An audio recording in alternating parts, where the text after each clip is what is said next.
My precious brothers and sisters, मेरे प्रिय भाई और बहनों, let us enter into the deeper portion of the meaning of real thanking God.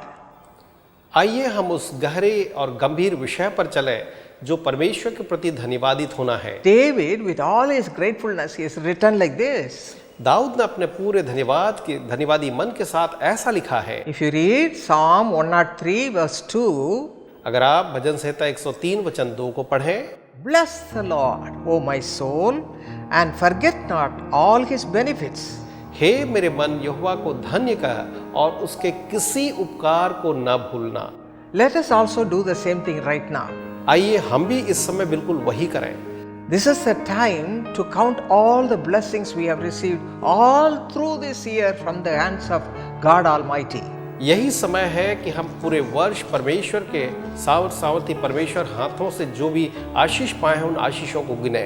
If you read Psalm 66 verses 1 to 3, अगर आप भजन संहिता 66 उसके वचन 1 से 3 को पढ़ेंगे, make a joyful shout to God all the earth. हे पृथ्वी परमेश्वर के लिए ऊंचे स्वर से गाओ। Sing out the honor of his name, make his praise glorious. उसके नाम का महिमा गाओ और उसके नाम को धन्य कहो। Say to God, how awesome are your works through the greatness of your power. और यहोवा को कहो कि तेरे सामर्थ्य के द्वारा तूने कैसे अद्भुत और आश्चर्यजनक कार्य किए हैं। Psalm 65 verse 5 भजन संहिता 65 वचन 5 में and 18 verse 44 और 18 के वचन 45 में also says the same meaning. हम बिल्कुल इसी बात को फिर से देखते हैं। Yes, we have to make a joyful shout like David and praise God from the bottom of our heart. हाँ, हमें भी दाऊद के समान पूरे हृदय से परमेश्वर का धन्यवाद करना है, उसके लिए धन्यवाद का जय घोष करना है। God's grace, amazing grace was felt by David and he has written the whole psalm in a beautiful, thankful way. परमेश्वर का जो उसकी भलाई और अनुग्रह है उसको दाऊद महसूस करता है और धन्यवाद के साथ उसकी भलाई के लिए स्तुतिगान करता है। Count all the blessings, amazing grace you have gone through the whole of this year. क्या आपने परमेश्वर के अद्भुत करुणा के द्वारा जितनी आशीषें पाई हैं उनको गिना? If you read Psalm 34 verse 4, अगर आप भजन संहिता 34 वचन 4 को पढ़ेंगे, David writes, I sought the Lord and he heard me and delivered me from all my fears. वहाँ लिखा है, मैं यहोवा के पास गया तब उसने मेरी सुन ली और मुझे पूरी रीति से निर्भय किया।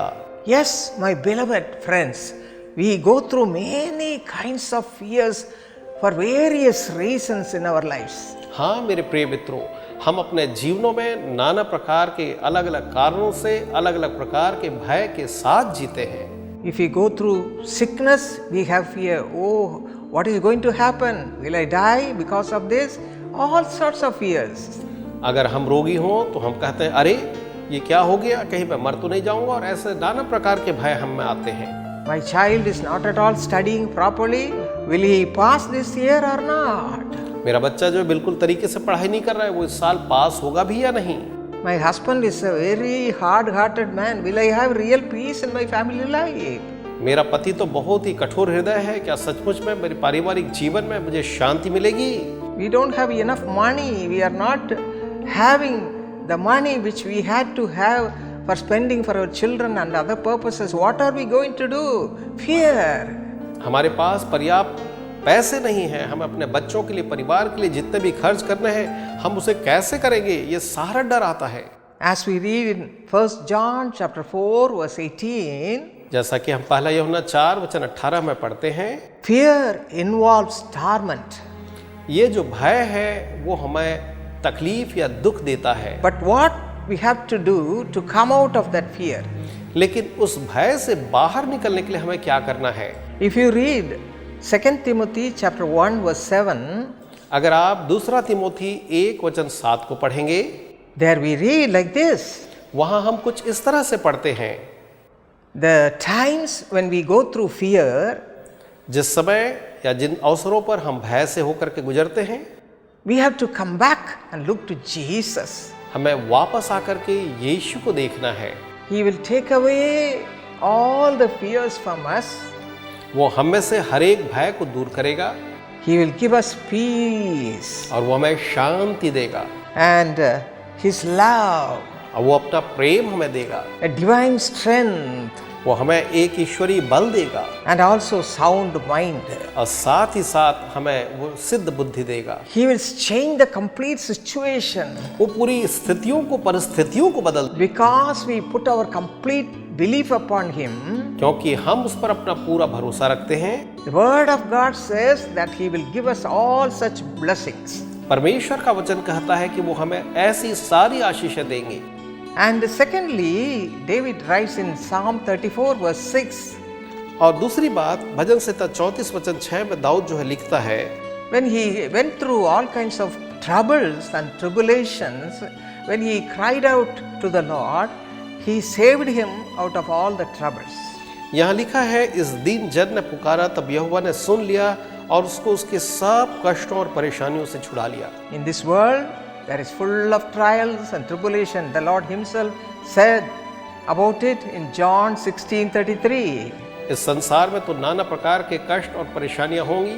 स्वयं प्रभु यीशु ने यूहन्ना 16:33 में इसको बताया है। He said, in this world you will have tribulation. उसने कहा, इस संसार में तुम्हें क्लेश तो और कष्ट तो होंगे, But I have overcome all those troubles and trials. लेकिन वो कहता है, मैंने उन सारे कष्टों और सतावों को जीत लिया है। Be of good cheer. खुश हो। This is the time to have such experience. यही वो समय है कि हम ऐसे अनुभव को प्राप्त करें। Yeah, David did that and he won the tribulations and trials and all the problems of this world. Dawood ने ऐसा ही किया और इस संसार के जितने भी परेशानियां और क्लेश और कष्ट थे, उन सब से वो बाहर निकला। David says in Psalm 33 verse 20, Dawood जो है भजन संहिता 33 वचन 20 में कहता है, he says, God is our help and our shield. वो कहता है, यहोवा का आसरा हम देखते आए हैं, वो हमारा सहायक और हमारी ढाल ठहरा है। And when you go through Holy Bible, you can find out many things and you can enjoy such things in your own life. जब आप पवित्र बाइबल को पढ़ेंगे तो आप ऐसे अनेक चीज़ों को पाएंगे और अपने जीवन में इन सारी चीज़ों का आप आनंद ले सकते हैं। How God will be with you at all times and save you from all troubles.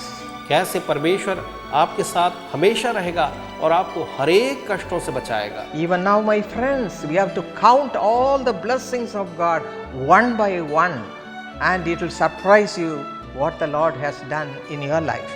अभी भी मेरे प्रियो, हम इस गीत के अनुसार से स्मरण करना है कि अपनी आशीषों को नाम बनाम गिनो और आप आश्चर्य करोगे कि परमेश्वर ने आपके लिए क्या कुछ किया है। Yes, we have to think about the goodness and mercy and how He helped us at all times, and remember His love, the love, supreme love.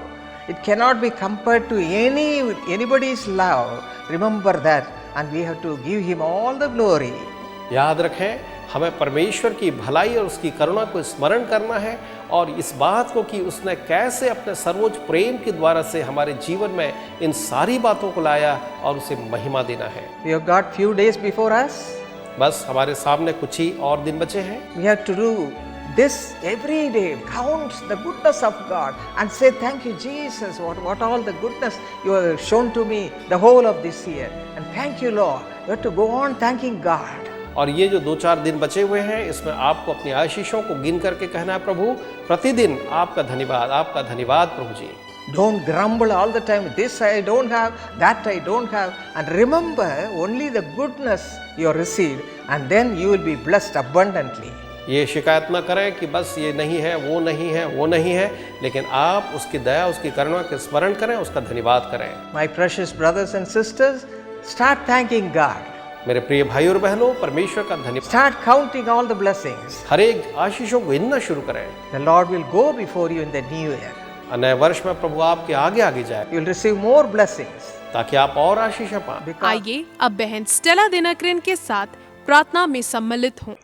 Our precious heavenly Father, हमारे प्रेमी स्वर्गीय पिताजी, our hearts are filled with joy and thankfulness, Father. पिता, हमारे हृदय आनंद और धन्यवाद से भरे हुए हैं। Those children who are not thinking about the goodness, Lord, give them grace to remember what all the goodness you have shown to them in their lives. जो बच्चे अपने जीवन में परमेश्वर के उस भलाई को नहीं देख पा रहे हैं, प्रभु आप उन्हें अनुग्रह दें कि वे आपकी भलाई और करुणा को अपने जीवन में देख सकें। Let every brother, every sister, every children remember and count all the blessings you have given to them the whole of this year. उन्हें दें कि हर एक भाई, हर एक बहन, हर एक बच्चे इस पूरे वर्ष में आपने जो भलाइयाँ और अच्छाइयाँ आशीषों ने दी हैं उसे गिन पाएं। Let them all have a grateful heart, O Father. हे पिता, वे हर एक कृतज्ञ हृदय को प्राप्त करें। Just like the Samaritan who was a leper and who got healed by the power of God and came back to show you His love, His gratitude. Lord, let all these people have the same character and start thanking God. जिस तरह से वो सामरी जो कोढ़ी था चंगा हो गया, वापस आकर के आपका धन्यवाद किया, आपके प्रति कृतज्ञता दिखाया, वैसे ही होने दें कि ये सारे लोग पूरे वर्ष आपका धन्यवाद करके आपकी प्रति कृतज्ञता को जताते रहे। Give them your grace, Master, to remember all the goodness and mercy you have showered upon all of them. उन्हें वह अनुग्रह दे प्रभु जी कि वे हर एक आशीषों को और आपकी भलाइयों को, करुणा को जो आपने उनके जीवन में उंडेली है देखने पाए, गिनने पाए। Only few days more. बस कुछ ही दिन और है पिता। Let them all start thanking God. उन्हें दें कि वे परमेश्वर का धन्यवाद करना शुरू करें। The word of God says that you dwell among praises.